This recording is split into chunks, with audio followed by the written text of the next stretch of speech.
Welcome, and thank you for tuning in to Black Women Amplified, the podcast. Your host, Monikah Wisdom Tyson, brings you downloadable conversations that matter to women around the globe. We discuss all things Black girl magic, amplify our voices, and transform our challenges into triumphs. Monikah calls on her league of extraordinary women to push our boundaries, share their expertise, and stories of personal transformation. Welcome your host of Black Women Amplified, Monikah Wisdom Tyson. I was in a moment of my life where I was like, why me, God? Or just all the childhood trauma, all the things. And Jesus came to me and said, why not you? Well, God came to me and said, why not you? Who are you that you can't suffer these things? You're suffering these things, and now what? What are you going to do with it? And in that brief, I talk about this all the time, but in that brief moment of realization, it was the idea that, oh my God, I've been through all these things so they could prepare me for the next thing. Because I had, like you said, I have everything in me to do what I want to do. It was just a shift from the external to the internal. Sure. Yeah. And that's the shift that a lot of people don't understand life from that perspective, that when you shift from, they can do this for me, I need to meet that person to do this, or I need to do that person to do that, to the internal of, like you said, how can I make this happen? Your life changes because you're taking your power back. So talk to us about the process of taking your power back, because it's sounding like it's just, oh, you just flip the switch. But we have to know that there's a switch, and we have to know that there are other possibilities than what we're taught. And we also have to know, like you said before, that the ideas that we have created about ourselves, the personas that we have created, are very calculated and how they want us to think and the level they want us to be in this nation. So speak to us about that light switch and how that we even know that there's a switch. Well, let's go back to this idea of thinking in community. If you know anything about the ways in which human beings learn from the time that we're little babies, the ways that human beings learn are one of two ways: either through modeling, when you see someone do something, you're like, oh, let me see if I can do that. And then didactic, which is like somebody else giving you, oral histories get passed down that way, the stories that we hear, et cetera, et cetera. And some of it is just kind of like in the water. So they may not necessarily be speaking to you directly, but you hear mom and dad talking about money, for example. And then that's how, when you're 3 years old, you learn, oh, money is scarce, because mom and dad are fighting about it. They're stressed about it, and they're wondering where the next is coming from, et cetera, et cetera. So they may not necessarily be talking to you, but they're modeling the behavior of scarcity, right? And so how you flip the switch for yourself now that you're an adult and you have these tapes running in your subconscious is, where does the opposite experience exist? Somebody has it. That's why shows like The Lifestyles of the Rich and Famous, that's why they were so popular back when they were on, because we wanted to see how somebody else was living. That's modeling in full effect. And so you want to then start asking creative, not reactive questions. Creative questions like, well, what did they do to get there? How can I do that? What resources do they need or have they needed in order to do that? How can I get my hands on those? So now you're asking questions to create that experience as opposed to reactive and being like, that's not available to me. The other thing that you want to practice is to just observe your own thinking and feelings instead of just being in it. It's kind of like the experience of, if you've ever been at a party or in a dance or at a club and somebody takes a reel of you or a video and then posts it later and you watch yourself dancing, there's a part of you that was doing the experience, being in the experience of dancing and having a good time. And then there's a part of you that's like watching you do it, right? So start relating more to the part of your consciousness that is observing your life and not just the one that's in it. It's a little bit like what I'm asking you to do is, don't just be Romeo in the play, Romeo and Juliet, be Shakespeare. And so then you start observing this character What would they do? What would they say? Why would they react this way? It's a little bit, this is something that you learn a lot like in theater and in acting classes and so forth. I remember when I was in high school, I took a theater class, and this guy was an actual like working, making money type playwright in Boston. And he gave us an assignment one day where you're supposed to take one scene of one act of one play, and your homework was to say that this line, go line by line and say this line either forwards the character development or the plot development. And if it does neither one, what would you put in its stead? And so what possibility opened for me out of that assignment was, well, what if my life is like that? What if I'm a character in this play called my life?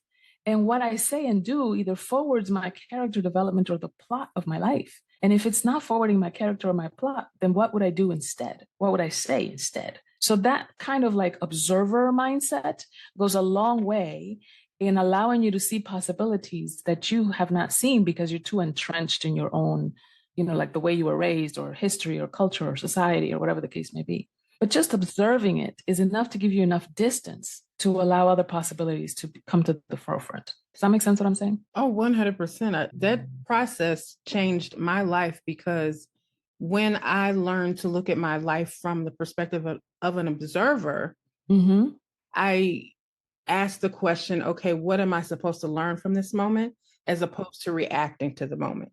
Yes. Because I used to be the pop-off queen. I tell people all the time, I could 3 seconds or less, you're on the floor. But right. I had to look at, and one thing that shifted my thinking that helped shift it was the movie Crash. When an incident happened and then you got to see what was happening in each person's life prior to that moment.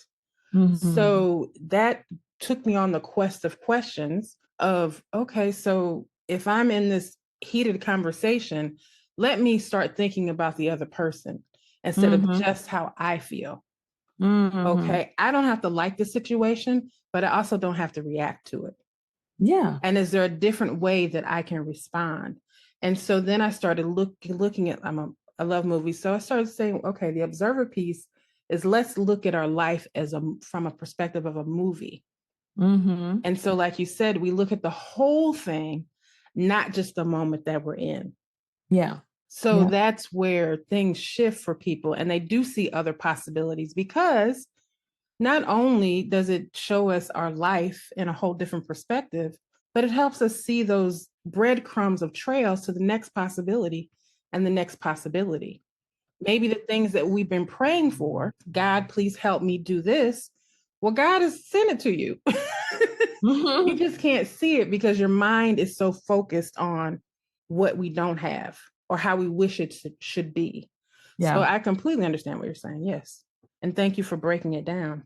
Absolutely. And so the conversation that I bring forth in the program is called Women, Wealth, and Worthiness. And so many times the conversation around wealth is like, just tell me what to do. What do I need to do to fix my credit? What do I need to do to make more money? What do I need to do to, invest, get started in investing or buy some real estate or plan for retirement or, build my legacy and so forth. And then if somebody tells you exactly what to do, okay, do this, and then you do this, and then you make this money, and then you make this sale, then you set this up, and and you go sit in front of your computer, you go in front of the phone to make that phone call or whatever. And then something in you says, we're not doing that. And so then people come to me like, why do I know what to do and then just don't do it? And it's that conversation around worthiness. So one of my favorite academicians, her name is Professor Joy DeGroy. Oh my God. She talked. Oh my God. I know you know. Oh my God. She talks about post-slavery trauma disorder. And if you could just imagine like a white woman, a white mother and a Black mother talking about their children. They go to the same school and they're talking about their children. And the Black mother says to the white mother, Tim is doing great. He's really shining. I see him over there and, playing football or playing soccer or whatever. It's developing his athleticism. And the white mother says, oh, thank you so much. And she takes the compliment and she brags on her son and, smiles at him. And he's looking at like, yeah, that's right. Mama loves me. Right. But then she turns the compliment around to the Black mother He says, yeah, your son is doing great too. I see, Tim was telling me about, he was bringing in some great grades, and Anthony did this and that.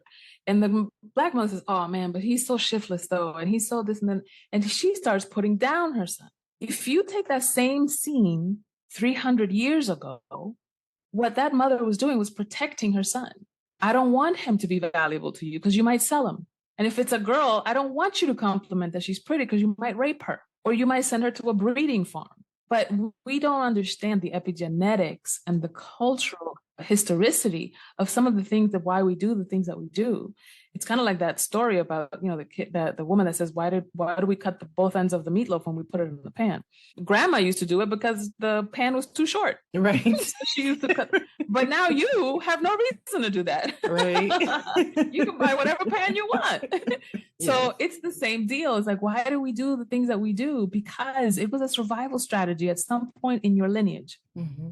At some point in your lineage, you making this amount of money would have put you vulnerable to somebody kidnapping you, raping you, killing you, harming your family in some way. If you got too loud, if you spoke too much, if you spoke too loudly, if you fought against injustice, all of those things could have been life-threatening gestures. But today, you don't have to do that. But your cellular memory does not know that. So it thinks it's protecting you. And we need to be a little more gentle, I think, with our limiting beliefs, in that they're not there to F you up. They are there to protect you. And what you get to do to melt those limiting beliefs away, because our fight or flight instincts are very strong, it is a fail-safe switch to make sure that you stay alive. So what you get to do, in order to, instead of resisting it and fighting it and telling it, shut up, go away, blah, blah, because every time you say that to anything that you're resisting, that's not the way to do it. What you resist persists, right? You do that by making sure that you are very clear about your goals, by looking for evidence of other people that have achieved similar things to what you want to achieve in your life, by getting mentoring and getting around modeling behavior that you want to model, and environments in which you want to live. So if you want to live in a particular neighborhood, if you want to frequent particular places, go there now. Go take a ride in that neighborhood.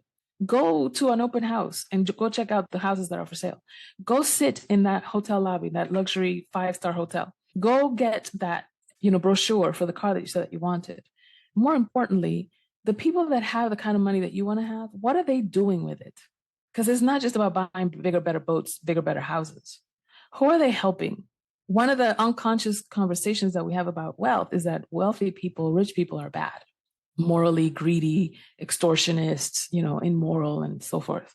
And you see yourself, nobody is ever a villain in their own story. So you see yourself as a good person. So if good means broke, I would rather be broke than evil. Okay, well, are other wealthy people using their money for good? Is anybody creating a foundation? Does anybody have a charitable organization? Are scholarships being distributed by people?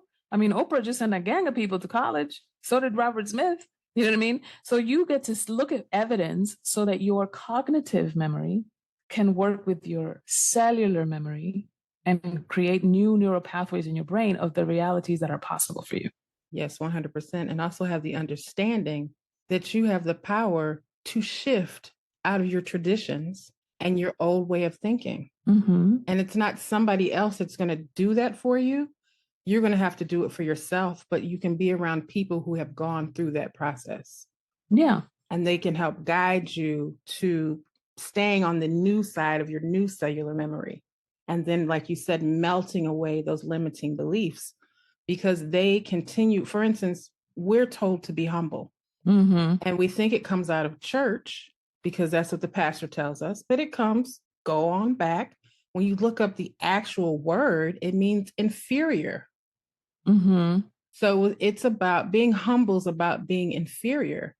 So just the simple words that we use have to shift, because that also brings about, that affects our cellular memory. Just the simple words. So if you keep saying that, like, for instance, when I actually looked up the word, I said, oh, I'm going to stop saying I'm humble. I'm going to start saying I'm grounded. I no longer use that word. I'm grounded. I'm grounded in the earth as a woman.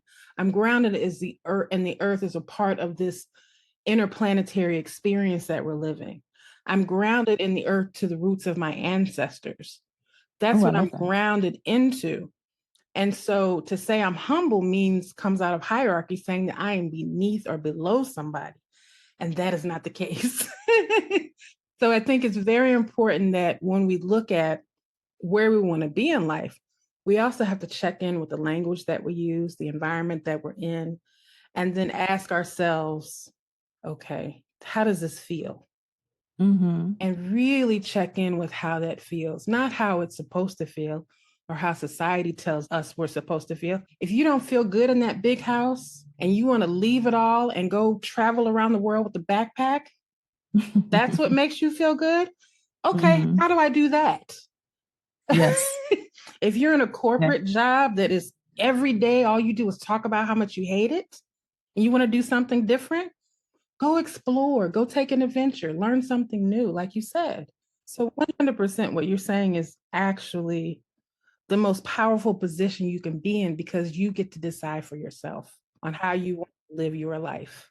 So you talk about your program, Women, Wealth, and Worthiness. What inspired that program? When I was in college, my first career out of college was as a financial planner and a stockbroker, and it was a very male dominated place. However, our clients, right, the people whose money we were in charge of growing and making sure that your retirement was all set and so forth, most of the time when a man came to us with a conversation around what to do with their money, almost always they said, I'm going to check in with my wife. Women by far are the ones that make financial decisions, even though historically in this culture, we have relied on men and have had to, legally and otherwise, to be kind of like the face of finance. And so men make more money than women historically in this culture, but women make more of the financial decisions, short term and long term. And so to have the responsibility of making those decisions, but not having the knowledge, the financial literacy, the access to power that is required so that your decisions make a bigger difference and a bigger impact, to me, seemed like this is jacked up. What? No, we don't want this to go like this any further. And so you see that with the advent of things like Vest and I Will Make You Rich and all these other financial literacy places, the focus on women's empowerment about that is because we are already wealth. Like I said, you were already a line item in somebody else's wealth spreadsheet. We are already wealth. You don't have to become wealth. You already are that. What I'm doing with Women, Wealth, and Worthiness is connecting your awareness of who you already are with the financial literacy for the tools so that you can leverage who you already are. You already have a purpose in your. Yes, I agree with that. I always tell young girls that we are the money. We were the money, like the wealth Or with the tools and the know-how to make it happen. But just we were the actual, how these people became wealthy were owning us. So Yeah. we were the money. And we forget that because we think we were there to do the work. It's like, no, we were there to do the work, but we were also the money. Exactly. Because if the people who didn't have slaves were poor people. And the more people that you owned, the bigger your wealth was, the bigger your power structure was, the bigger your influence was. And but you have to study history in order to know that. Now, before we've talked about the divine feminine, the feminine aspect. I want to really break down the distinction between femininity, and the divine feminine. Okay. Because I think that they are three different aspects and three different things. And so when we're speaking at this moment, we're talking about the divine feminine. Can you talk about feminism and how it impacts women as well as femininity? Because people keep talking about this soft movement, the soft life movement, being more girly, being more feminine, and what that means to us. I have my own opinion of it, but I'd like to hear what you have to say about it. Well, the idea of femininity, like it just has one particular way of expression, is a uniquely Western capitalistic framework. Because if you study any indigenous or ancient traditions, the feminine deities all had a dark side and a light side, and they all had attributes that in this society you would attribute to men. So, for example, Kali in the Hindu tradition is very much a warrior goddess. she will slice your throat and wear your skull around her neck and tease you with the blood coming out of her tongue. She is fierce. But the purpose of that destruction isn't violence. It's to destroy the pieces of you that symbolize materiality or attachments to the physical world, as opposed to being about, as people have said in biblical terms, your father's business. And the same thing with, for example, I'll use someone from the African traditional religions, or Yoruba. The same thing with Oya being the goddess of storms, which is where, by the way, Marvel Comics gets Storm from. But that's another sermon for another Sunday. Thank you for cultural appropriation. Listen, the Orishas are all up in Marvel Comics. Yes, child. Yes. Lord have mercy. And if you don't know, you don't recognize them. But if you do know, it's like you see them everywhere, right? Mm-hmm. And so this idea of like this fierce, thundering, goddess that can create storms, that can create hurricanes and cyclones and just drown out entire cities and that kind of thing, using the power of water, not just the power of like violence, fire and metal and whatever. That speaks to the ingenuity and the fierceness of the feminine as well. So I wanted to get that said, because I don't want people to walk away from this thinking that feminine equals soft, because it isn't. That's just one aspect of it. And then you want to just put your critical thinking cap on and says, who has a vested interest in me being only soft? Who has a vested interest in Do you all suck your teeth too? You know what I mean?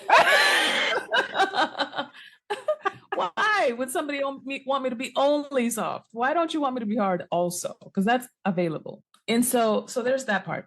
Then the part of femininity, if you're an able-bodied human being, you have a left side and a right side. You have left arm, right leg, left leg, and so forth, right?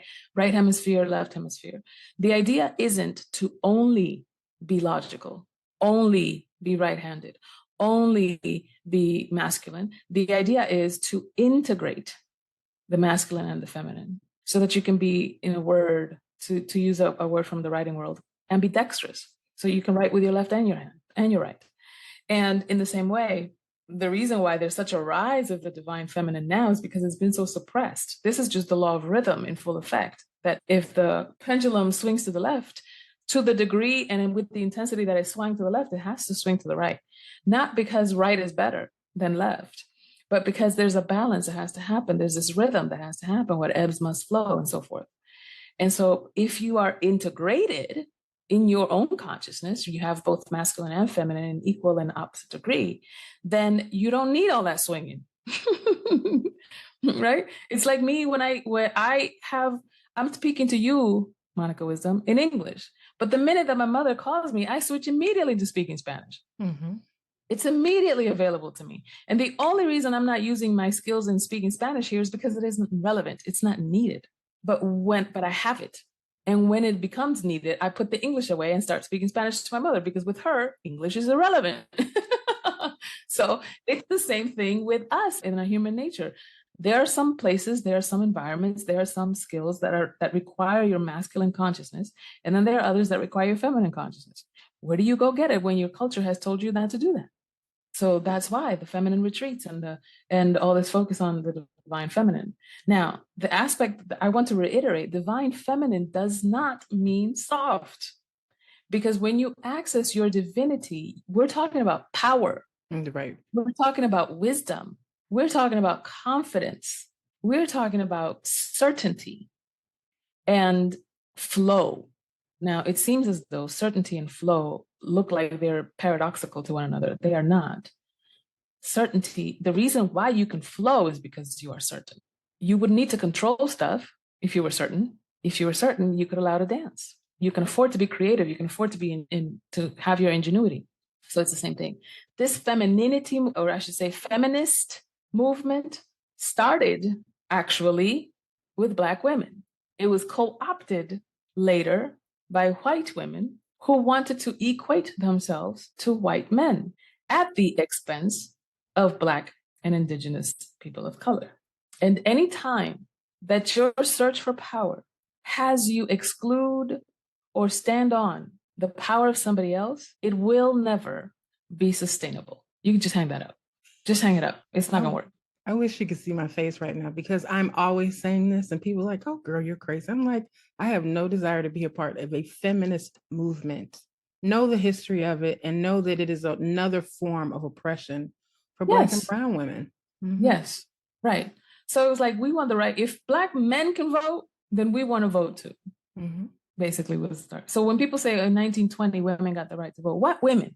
Because Black women couldn't vote in 1920, 30, 40, 50. They couldn't vote until we got the Voting Rights Act in 1964. Hello. And indigenous women couldn't vote until 1978, the people who've been here the longest. So what are you talking about? You're talking about white power. And so we as women, all of us, white women, Black women, and Latina, Asian, everybody, we all get to realize that we are playing with a consciousness of supremacy, a consciousness, not people, because the minute that somebody wakes up to their own divine intelligence, they're not interested in that game anymore because you're way bigger than that game. The only reason why you want to play that game is because you think that there's limited resources and you have limited access to it. When you understand that you are infinite and omnipotent, then you don't need to play that game and you don't need to exclude anybody else from playing that game. We can all win. And so that needs to be on the t-shirt. We can all win. We can all win. Yes. Right next to stand for the and. So the conversation about feminism is not just how can I get the same rights as a man, but rather how can we all win, which is the intersectionality of womanism that was then later on, that when Black women saw what white women were doing with feminism, like, okay, listen, no, that's not what we meant. And then off we went with womanism, right? So yeah, I hope that helped. I hope that clarified some things. Yeah, definitely. And it's interesting because I always tell people every group of people have their journey to liberation. Yes. For Black women, we've always worked.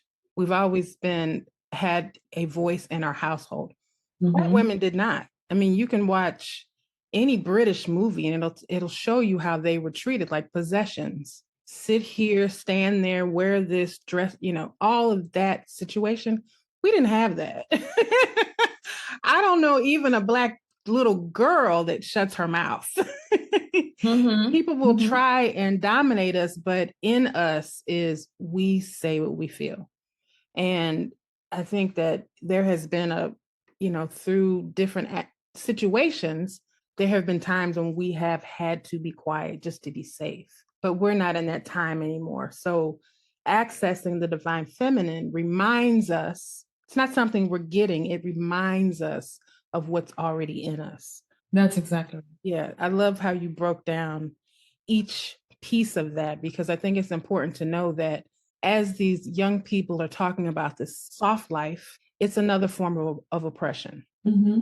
The idea that you have to have a luxurious life in order to be soft or feminine is another form of oppression.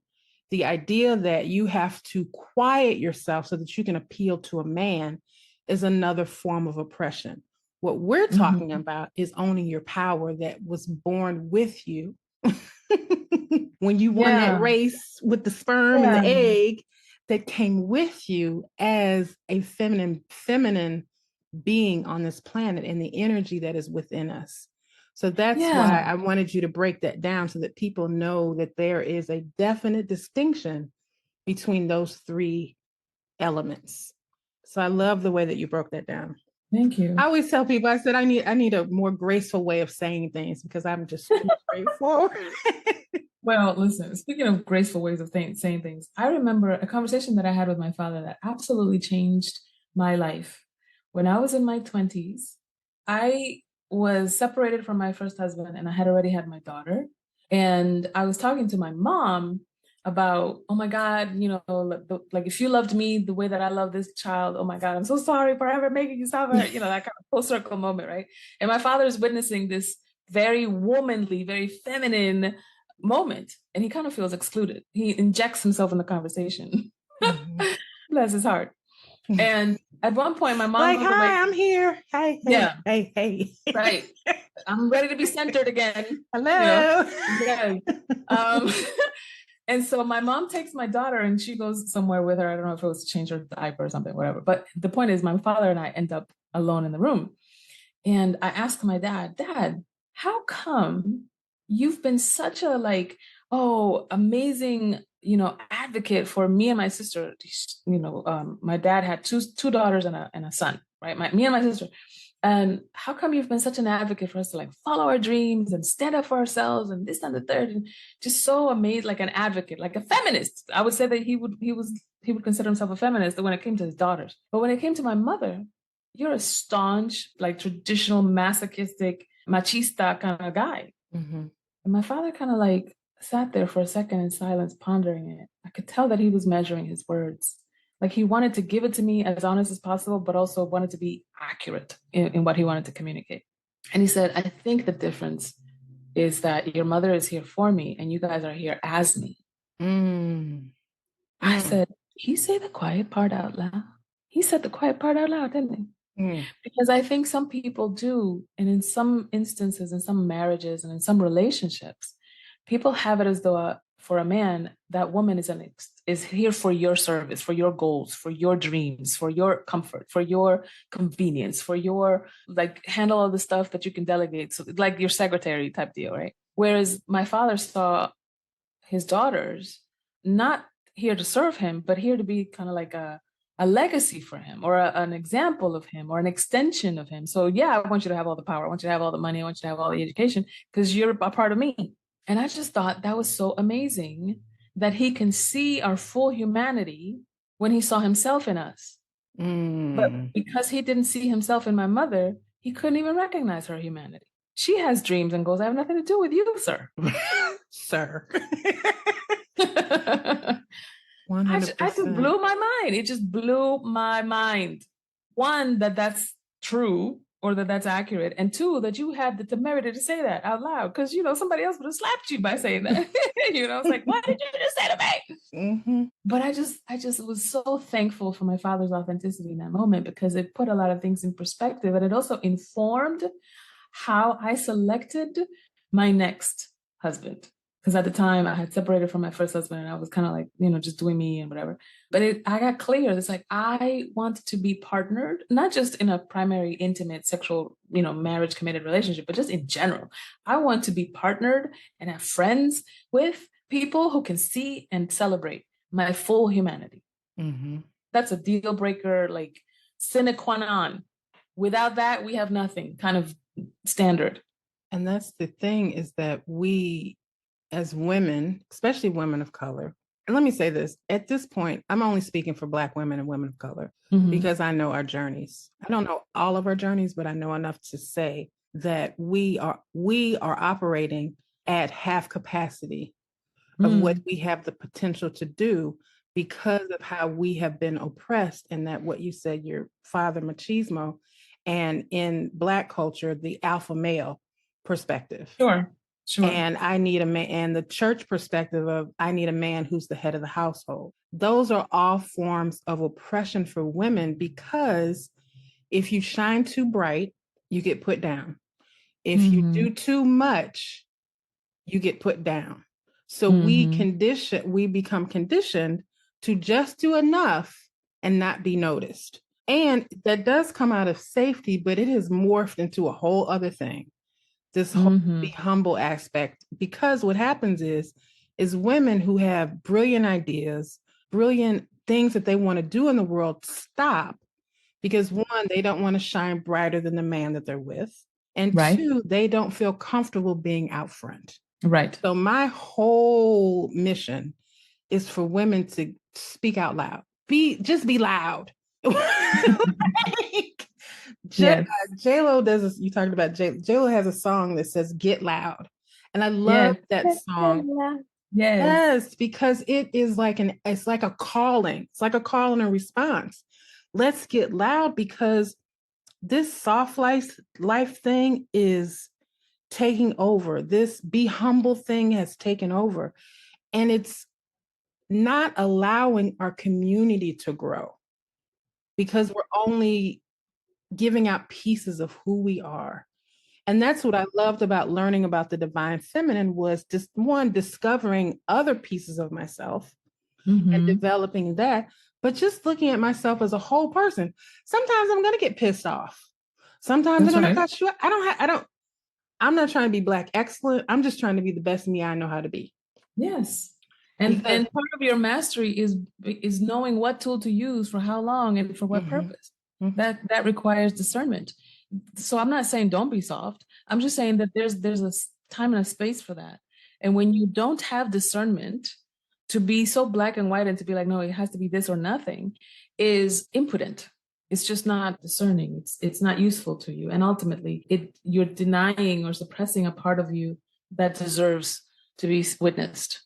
And it's not because soft is not weak, but tender.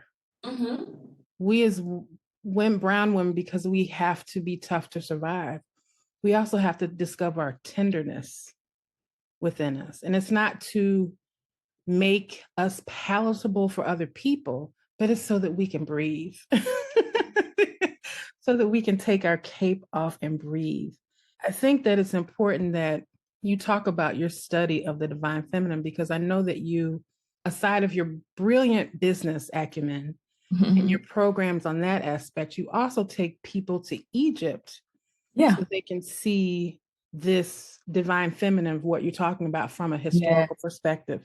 Tell us about the significance of Egypt. Egypt is the cradle of modern civilization. And you can see when you go to Egypt and you see in the temple walls the actual genesis of what we consider now to be modern religion. And so when you can see, for example, where did we get the idea that a mother had a child in a virgin birth? Where did we get that idea? Well, that idea came from ancient Egyptian mysticism, where Isis, this is the Greek name for her, Aset in ancient Egyptian conversations, where she had to look for Osiris when he was killed by his brother Set, i.e. Cain Abel mythology, and found all 13 pieces, lunar cycles, except the phallus, suppressed the sexuality of the masculine. And so she had to craft a phallus out of gold, another spiritual teaching, because gold represents the solar cycles, and impregnate herself with this spiritual essence. And she impregnated herself and gave birth to Horus or Heru, which is the chosen child, because Osiris wasn't going to have any more children. He did, right? So you can see when you go to Egypt, oh, that's how that conversation got, or that's how that story got lost in translation. This is the way that we have multiplied the many stories, because there's at least 25 messiahs. I went to school for comparative religions. One of my PhDs is in comparative religions. And I counted 25 messiahs, child. I was like, you mean to tell me everybody has a Christ? Everybody? Yes, everybody. And so this conversation then becomes, you get to look at the source. And the entire time, this is one of the, if I could get anybody that goes to Egypt with me with the Sacred Mystery School tour, the biggest lesson that I want you to get from that is what I discovered when I went to the Cairo Museum, that we had like the Tutankhamun exhibit. And I stood in front of the Tutankhamun entrance and I started repeating the name, Tutankhamun, Tutankhamun, Tutankhamun, Tutankhamun, like a mantra. And as I was repeating it time and time again, I reminded myself that Egypt was colonized by the French. Tut is the word for all in French. Ankh is the word for the key of knowledge. Amun is the word for God. So everything leads to God. Tutankhamun wasn't a historical pharaoh. He was a spiritual teaching. And so when I got it together, I promise you, I fell to my knees and I was weeping. At the time, I was with a particular spiritual teacher of mine. And she came up to me. She was like, what's going on? I said, Tutankhamun. Tutankhamun. That's all I could say. That's all I can get out. And she looked at me like, she's got it. By golly, she's got it. And we hugged and she dried my tears. You know what I'm talking about. Yeah. And it was just an amazing experience of but if she told me, if I read it in a book, if somebody had, put it in a, a podcast somewhere, it wouldn't have worked. I had to be there. I had to look at it. I had to come to my own understanding. And that's, I think, the power of taking people on these retreats and these, for me, Sacred Mystery School tours is I don't have your answers. And just like a master teacher will never tell you what to think or what to believe, but she will show you where to look so that you can get your own answers. And that's why I love Bruce Lee movies. He says flow like water. Yes. That's beautiful, because like we've been talking about this whole conversation, you have that power, not to just make shifts in your life, but to see the realities that are right in front of you. Yes. You know, look up at the sky, go to your church and look around at and ask, like you said, the proper questions. Because when you had that realization that this is not an aspect or a person or a deity, this is a teaching. Oh shit, wait a minute. Everything leads to God. Yeah. And that means everything. Like in Christianity, we say omnipotent, all the things, everything. And that realization, I can't imagine 3 days later how you felt. Oh my gosh. Yeah. That understanding. Yeah, absolutely. When was your first time in Egypt? The year was 2010. And when was your last trip? Last year. I take a group of people every year. So the journey was that I went to Egypt 7 times as a student. And these next 7 times, well, 6 was the last one. This year it'll be the 7th time, have been as a teacher, have been as a guide. That's amazing. Would you ever just do that, or do you still want to run your business and do the mystery school, sacred school, I should say? Well, they're not mutually exclusive. One of the things that I have discovered, the more that I do my business coaching and executive leadership coaching and so forth, most people come with a presenting problem of I want more sales, or I want my business to run more smoothly, or I need to work on my team and my communication, or whatever the case may be. But ultimately, at the bottom of all that conversation is what is my relationship to the divine? And they don't necessarily say it that way. They don't necessarily word it that way. They may not even be aware that that's what they're asking. But ultimately, at the bottom of it, right? If you can just imagine that the journey of coaching is like there's the public square, and then there's the street, and then there's the steps to the church, and then there's the foyer in the church, and then there's the pews, and then there's like the Holy of Holies where the priest goes, right? Then when people see like my website or my podcast interviews or my social media or whatever, that's kind of like the street. And they think, oh, she's a business coach. Oh, she's, she helps people make more money, which is true, but it's an incomplete story. If you go up the stairs and you take one of my classes or you take one of my free workshops or whatever, and then you're like, oh, she's a sales coach. And she, sprinkles in some astrology and some human design and some, metaphysics in there. Okay, got it. Right. But that's not the complete story. You might sit in the pews and you might actually be a coaching client, and you might actually be one of my students and so forth. And you're like, oh, she's a business coach and she does leadership and conversations. And wow, I love how she tied these things together. And I can definitely see the connection and the historicity and the strategy and so forth. So you get a better idea, but it's still incomplete. The holy of holies of all of that is you meeting yourself, not you taking or buying my intellectual property, not you buying into or having access to my coaching or my expertise. The whole point of that expertise, the whole point of that intellectual property, the whole point of the workshops and the retreats and so forth is to have you come home to yourself, is to teach or speak or coach my way out of a job so that you are your own master. Not that you become your own master, but that you recognize that you have been your own master all along. Now, when I looked at the aspects of your company, and one of them is spirit, so you're out and loud about that aspect of your business. Where did you get the understanding of, I'm going to let people know what I'm doing so that they're clear? Because so many people put out these, like we talk about personas, but not just personal personas, but business personas. Oh, sure. Yeah. Very clear whenever you speak about where you are and how you teach people. Where did that come from? How did you develop that? It wasn't always like that. I had to come to my own understanding. I had to mature in my own relationship to my own wisdom. And at first it was, you get this conversation when you've paid enough money, or when you've studied with me enough, or when you've reached a particular level of understanding or whatever. And I now know that part of that exclusivity was a little bit of fear, a little bit of visibility fear. I now understand that I want to lead with that from the get. Because if that's not what you're interested in, I don't want to waste your time, and I don't want you to waste mine. I think just like how the stakes are higher in that, for example, with climate change, we're running out of time to do some of the preventive and corrective things that we can do to make sure that our planet lives well beyond us. Otherwise, it'll destroy us from a ecosphere standpoint, right? In the same way, we have reached a level in human consciousness with the advent of AI, with the advent of technology, with becoming global economies, and now destabilization of the dollar and so on and so forth. You can see in geopolitics and in global economy that you can no longer manage your life the way that you used to with these suppressive systems. Even with our recent, like just the people that are coming up now, our children have become, this is now the second generation of digital natives, that you have a bottle in one hand and a tablet in another. So we need to be very clear and forthright about the spiritual wisdom that they can lean to, because otherwise they will be at the effect of these technological advances and geopolitical changes. And so for me, spirituality does not exist in a vacuum.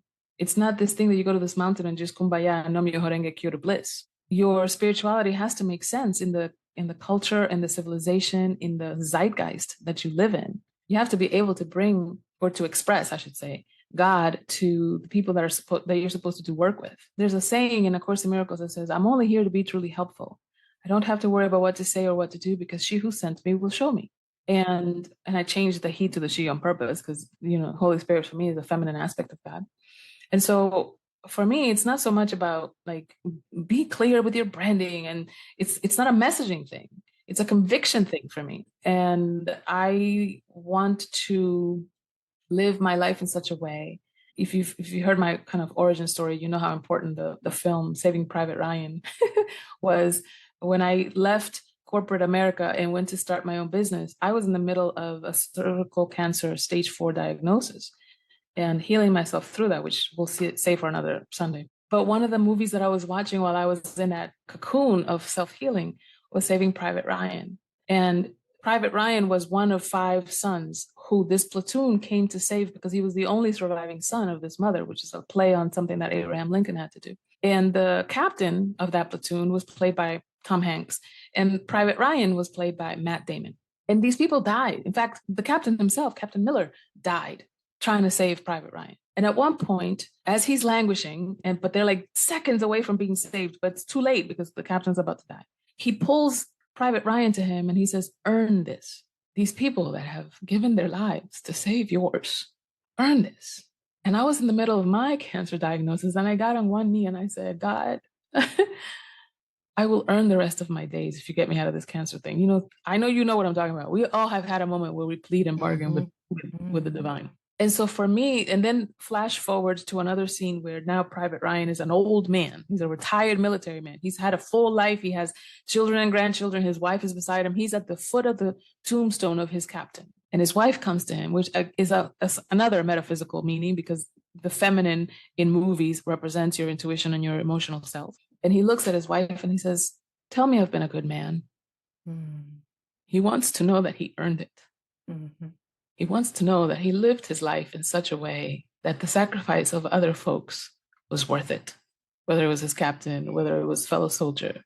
And so for me, the reason why that movie is so meaningful, and I still 20 plus years later get teary-eyed thinking about it, is because I want to get to the point in my old age where I can look at what I have done, who I have taught, how I have served, and I know I earned it.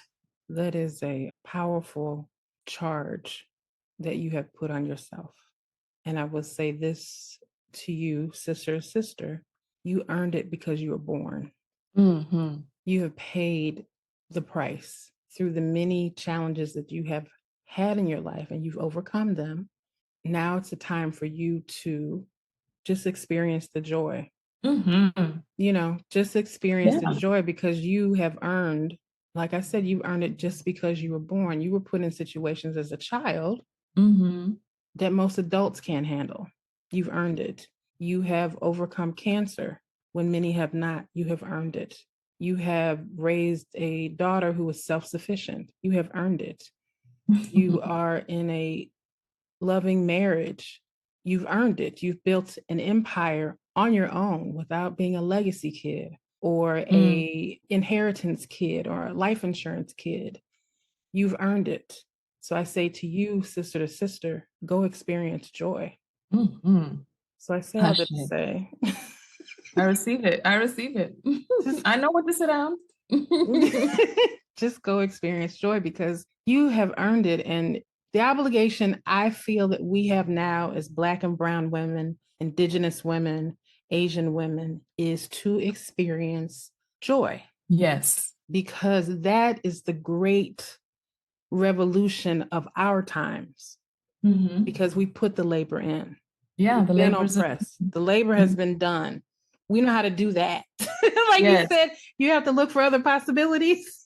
That's exactly right. Let's go find out what joy is like. Yes. And that work doesn't have to be this like hard, white knuckling up the mountain type of like, punishment. Your work, it's like the Bible says, your gifts will make room for you and bring you in the presence of great men. Yes, amen. When you study the etymology of that verse, your gift makes room for you and it inspires greatness in great men. And so you living your gift and expressing that gift is in itself inherently a joyful experience for you. It doesn't mean that it doesn't take effort. It takes effort to put a workshop together. It takes effort to put a mystery school tour together. It takes effort to do the coaching and do the IP and do all of that stuff. Yes, effort, not suffering, right? So we have to unhook. We've conflated two things that don't mean the same thing. Work is effort, but it doesn't have to be suffering and going without. 100%. And that's where the wealth comes in. That's right.